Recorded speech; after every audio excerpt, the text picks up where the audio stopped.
When we do stories that I know cross over into certain EU areas, I do try to bring in some things that I can, however delicately or not, in a similar way that, George brought AHSOKA into the movies, and she was there, and that kind of validated her existence to a lot of fans by having her in a film.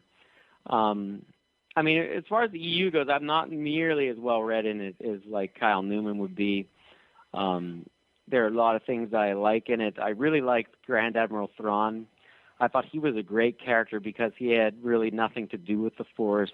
And I thought it was an interesting point of view to have a character fighting in that time that, was the opposite of what we had seen in the classic films, and he had to be really articulate and intelligent about how he defeated his enemies. So, the Clone Wars is such a, in a lot of ways, distinct time period, and there are a lot of Jedi to have around. So, I mean, we get some things in there, like when I put that Mark Sable maneuver in one of the episodes on Ryloth, Storm over Ryloth. So I could hint at some things I've seen in the EU and bring them in, but you might be surprised. There might be some characters and things that will occur in the future.